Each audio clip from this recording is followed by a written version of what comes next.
Hey everybody, it's Ryan. Welcome back. I'm here with my two favorite canines, Bella and Flower, and we just want to wish you a Merry Christmas.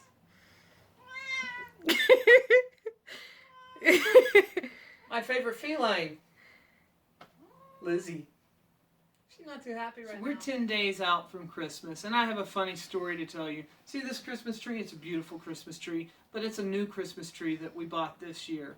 You see, our cat Lizzie, for years, has tried to tear down our Christmas tree. She likes to climb it. And so this year, we decided to buy the new one, and God just gave us a funny solution. She has not climbed into this tree and bent the branches yet. Here's why. When we bought the Christmas tree, it had an extra branch. This is her scratch pad, and she loves her little tree. Today I want to share with you something that God shared with me a couple of weeks ago about who He is and one of the names that He identifies Himself as. Now, to God, names are huge. As a matter of fact, in His Word, names are everything. Isaac, meaning laughter, was named Isaac simply because his mom couldn't believe it was a joke to her that at her age she could bear a child. Now, Jacob, his name meant thief, cheater, liar, which he lived up to, which is why he needed his name to be changed by God to the name Israel. He was given 12 sons who became the nation of Israel. Now, when God introduced Himself for the first time to Moses, He introduced Himself as I am, the name Yahweh. Now, the name I am, it seems like an incomplete sentence, but it's not. It's a declaration that I am everything that you need.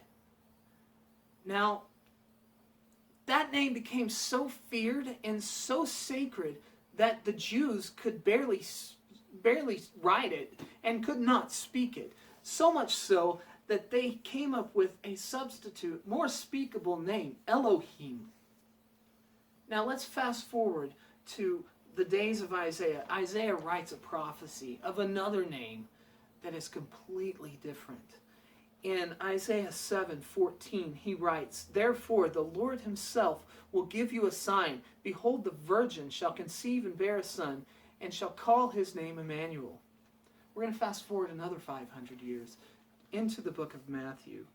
Now, in verse 23 of chapter 1, the angel's talking to a very scared, very confused Joseph. What's he going to do with a wife who's pregnant before she's his wife?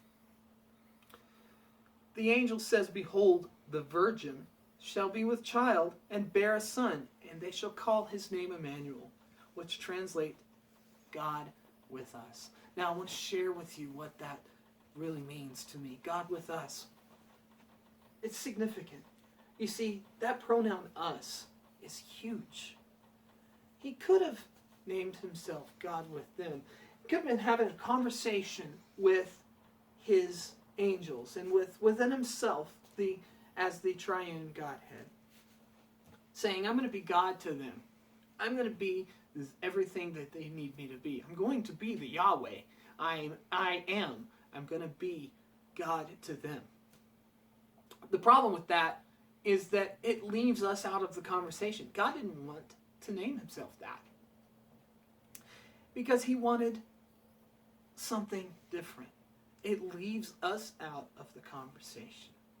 He could have looked at us and had a direct conversation and said, I am going to be God to you, and I'm going to be God with you. I'm going to come down, I'm going to breathe your air, I'm going to suffer your sufferings, and I'm going to be with you, which is a very true, very sweet statement. But it wasn't exactly what He wanted either. He said instead, the child shall be named Emmanuel, God with us. That is a direct invitation for us to have a conversation about who Jesus is. He is God with us. We are asked to proclaim, use that name. We go from Yahweh, an unspeakable, sacred name that was feared, to this intimate God with us that he's actually asking us to speak. It's the gospel in 3 words. God with us. That's who Jesus is. And he's asking us to proclaim that. Shout it from the mountaintops. Share it in the valleys. Because that is an amazing discovery. If you like this video, share and subscribe, and don't forget to hit the like button. You can make a difference. Join the Discover team.